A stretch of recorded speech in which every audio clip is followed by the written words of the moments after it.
AI hysteria is in full swing. Google released some insane AI updates to Android that are making me consider switching to Android for the first time in 15 years. We have a new mobile experience for Codex, an AI-powered laptop by Google, and so much more AI news to talk about.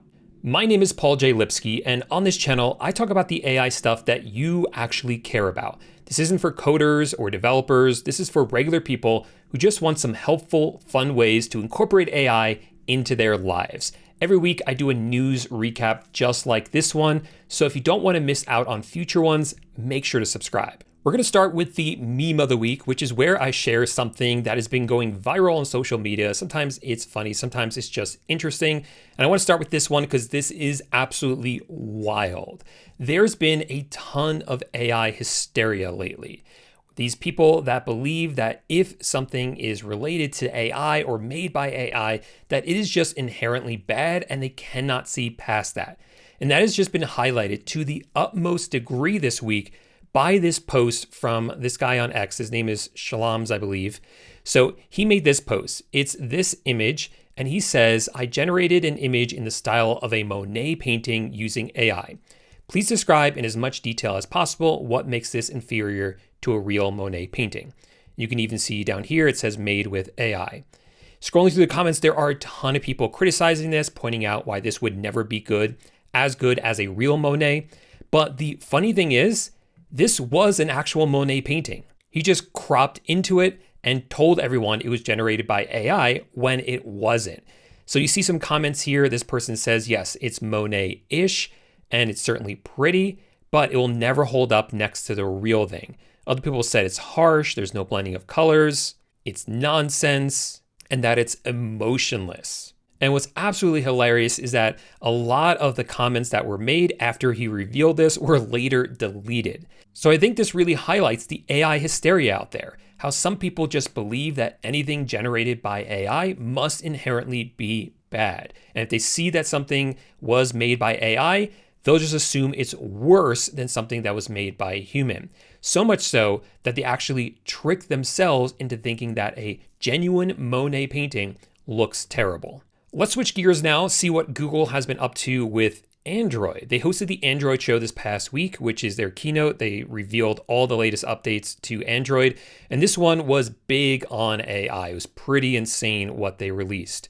So the big one was Gemini Intelligence. This is going across all of their advanced devices, so their phones, their watches, even their glasses once those roll out. And everything will be like synced, working together, and can automate multi-step tasks. So during the keynote, they had Paris Hilton show this example because it's also available in Android Auto, where she received a text message from, I guess it's her husband, Carter, I'm not sure. And it said, hey, do you want to get dinner this Thursday at 7 p.m.? And this popped up saying, hey, do you want to add that to the calendar? She just clicked that. And then she said to Google, hey, what was the name of that place that my mom referenced last week? There's some like nice Italian place.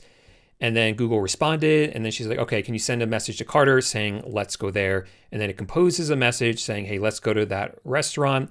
She says sends, and it gets sent off. So all of that, like pretty much hands-free, and it's pulling information from Gmail, it's pulling information from her other messages with her mom, it's connecting to the calendar, and all of that all together in this really like Jarvis experience. It's quite cool. I'm pretty excited for this.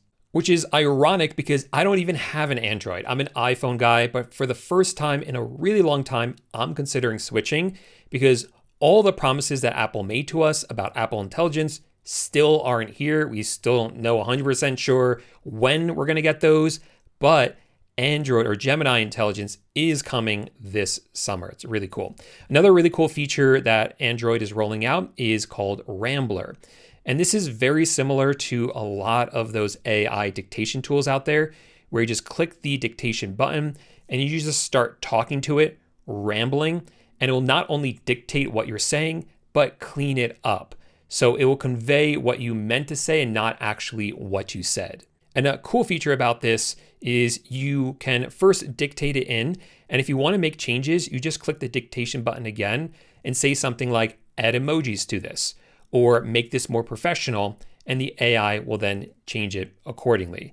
You can even use it with multiple languages. So I know a lot of people communicate in both English and Spanish. So you can switch halfway through and then switch back, and it will perfectly dictate out for you both the English and the Spanish within the same message. There's a lot of other cool stuff that's coming with Gemini Intelligence. So you'll also be able to create custom widgets. So this is basically like vibe coding in a sense. You tell it what widget you want to make, and it will show up on your home screen or even on your watch. You can also have it fill out things for you automatically, like it will pull in information from your photos or your Gmail or your messages to help fill in details on websites. The example they gave was a passport, if you have a picture of your passport in your photos. And it can do multi-step things. So again, if someone messages you about dinner, it can view your calendar, it can view your other messages to see if you have other commitments, and then actually respond. So it's pretty cool. I think this is sort of the experience that everyone has been waiting for when it comes to AI, and having just that always on assistant that just gets you and can do work for you seamlessly without a ton of setup. And before we get to the rest of the AI news, let's hear from today's sponsor, DoMyWork.ai. This is a tool that replaces your manual work. It works across 1,500 apps and can do things like one-off tasks, recurring work, or repetitive processes. This is what the dashboard looks like. You can use chats as an AI agent. So for example, right here, I asked it to go through my Gmail inbox and to basically triage it by pulling all the information from all the senders and to categorize all of them. Here you can see a breakdown that it created of all those emails and found what they were sending me emails about, drafted replies, and even updated HubSpot for me. Now, if you find yourself doing the same repetitive tasks over and over again the same way, then you might want to try jobs for that. These are recurring tasks. And there's two different kinds of these. The first one is ones you can set up on a schedule to run at the same time every day, but you can also run them on a trigger. So for instance, there's Google Sheets. So if a new row is added to a sheet, that can create a trigger. Again, this works with tons of different apps. So all of these could be triggers that you can then have an AI agent take action based on what that trigger was. But if the workflow still requires some human touch to it, then you want to use playbooks for that. Playbooks are like AI-enriched SOPs. You can set up forms where you can put in information, like let's say a new client reaches out to you and there's an onboarding process. You can set up an SOP for that, where you create these forms that you have to fill in with the company name and the company contact, and then an agent can actually take action based on what you put into that form. That way you don't have to manually start all these processes yourself. You just set up one of these playbooks and it's set and ready to go every time you have a new outreach for a client. So if you want to try the AI tool that replaces your manual work, try DoMyWork.ai. I'll have a link for them in the description down below, and thank you DoMyWork for sponsoring this video. Let's talk about what OpenAI has been up to this past week. There are two important announcements from them. First, they released a new feature called Personal Finance, where you can connect ChatGPT with a lot of personal finance apps. Why would you want to do this? Well, this can pull in all of your investments, for instance, and show you a breakdown of it and how they're growing over time. You can see what you're spending money on and where you might be able to save additional money. You can see upcoming payments and subscriptions and get recommendations on subscriptions that you may want to cancel. You can ask it questions about your finances and get those answered. You could even have it look at your investment portfolio and tell you things like if it's balanced and how well it's doing. All of this works by connecting ChatGPT securely with your different financial apps. I think this could be very helpful for a lot of people because there does seem to be some financial illiteracy in the United States. So maybe something like this could help people understand finances a lot better. But on the other hand, personally, I'm very hesitant to connect my different banking accounts and investment accounts up to an AI. Obviously I love AI. I talk about it a lot on this channel. In general, I think it's a good thing, but I don't know if I'm going to be connecting up my investments and my bank information to ChatGPT. That just feels like one step too far, but maybe that's just AI hysteria. The other update from OpenAI is that they have given us mobile access to Codex. Codex is their version basically of Claude Code and Claude Cowork, if you're familiar with either of those tools.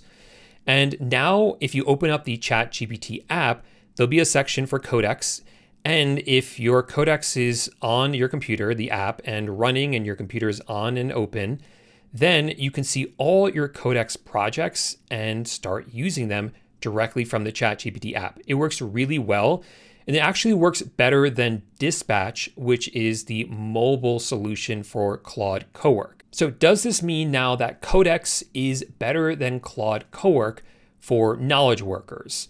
And I think the answer to that is still no. The way Codex is set up in general, I think it's still too technical for a lot of everyday users who aren't more technical and aren't coders. It's definitely usable, but it just has more of a technical focus. Where when you come into Claude and come into Claude Cowork, you know exactly what you're getting. This is set up for knowledge workers, people who aren't coders. So I think it's a bit easier to use. Now, with that said, I think this is probably the perfect time to talk to you about what it is that I'm building. So I'm creating a community for AI enthusiasts or people who are interested in using AI to help them do things like manage their calendar, their emails, automating document creations and slide decks. This isn't for coders or developers. This is for people who just want AI to help them run their life and make their lives easier. And the backbone of this community will be basically like a mini course in there, all about how to set up AI agents like Cowork and Codex. So we'll have some exclusive trainings by me, live Q&As, a member forum to connect with other people, all of that sort of stuff. So if you want to get on the waitlist, I'll have a link for this page in the description down below where you can get on the waitlist. Even if you're just curious, you can join the waitlist. It doesn't commit you to actually joining the community, and I'll send you over all the details once I have them, and you can make the decision then. Again, link for this in the description down below. But back to OpenAI and ChatGPT, this is the perfect time to share with you my prompt of the week. This is a prompt that's either been going viral or one that I have found to be extremely helpful. And this week, I have one that I'm proud to say I actually came up with myself. So what's going on is next week I'm going to Google I/O. This is where Google is going to announce a bunch of their new AI tools, models, and hardware. And while I'm there, I want to be able to network. So people ask like, hey, what's your YouTube channel? I want to give them a QR code that they can scan. But I just didn't want like a boring QR code. I want it to look nice so I can actually make it my phone's background. So I had ChatGPT make me this. I uploaded an image of my dogs. It then turned them into this cute cartoon. And on the carpet, it added this QR code that actually works. So now it's the background for my phone. If people ask, they can just come in here and I can show them the background and they can scan it and subscribe to my channel. So I'll have this prompt down below. The prompt details how this works, and it requires you to upload a photo and the link that you want to use, but you could always tell it not to use a photo if you want. So I uploaded this other image of me doing Ninja Warrior. Let's see if it's able to do something with that. And the key with this is I want the QR code to blend into the image seamlessly while still being functional. So here's what it made for me, this really whimsical take on the image with that QR code in the background, which does indeed work. So you can of course change the style. I just really like this style for wallpapers, but if you want a different style, just tell it what style you want and it'll be able to adapt it to what you're looking for. We'll switch back to Google because in addition to releasing a bunch of new updates to Android, they also announced a few other AI features this past week, although not too many because I think they're saving them all for Google I/O next week. The first update is for Google Workspace users. Soon, when you use Help Me Write inside of Gmail, which is that little bar at the bottom of all your email messages that you can use to help you write your emails, they're going to be more personalized because it'll be able to pull information from past emails and from Google Drive very soon, and even use those to match formatting and tone. So that's really cool. I've been using that a lot with my Workspace account. Frustrated it's not available for regular Gmail users because you guys would love that as well. So hopefully this will eventually hit regular accounts. There's also been an update to Stitch.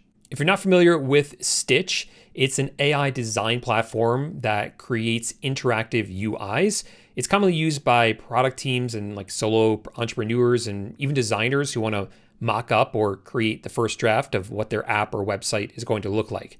But anyway, the image generation in Stitch got a big update. So overall, the quality just looks a lot nicer and it's going to align better with your brand. And you can see some examples of that here, like the old version and the new version just looks so much better. Here's another one, and here's another one. So if you use Stitch, check out the new glow up that they gave it. Next, this week's gadget of the week. This is typically going to be a gadget that I'll have hands on to actually be able to talk to you about. But this week, I want to talk about one that isn't even out yet. It's called the Google Book. This was built with Gemini intelligence from the ground up. So there's a ton of AI that's going to be in this laptop. But the standout unique feature that I want to highlight is their magic cursor. So when you are using the laptop, if you just wiggle your cursor, it'll activate this magic cursor and you can select anything to interact with Gemini. So in this example, they were inside an email. So he just highlighted or hovered over the text for the email, and you can see that it pulls up his calendar. You could ask it to draft a reply or suggest a meetup spot because the original message was, hey, let's meet up. Or in this example, he hovered it over an image, and with that, you can search for the image or create a new one or identify the style. So I thought that was pretty neat. I don't know if these Google Books are really going to take off, but that feature in particular I thought was worth mentioning. It's pretty cool. And the very last bit of news is that Grok has gotten an update. Now connectors are available both on web and on mobile, so you can connect it up with your favorite apps and use them in conversations like we've had with ChatGPT for a long time now.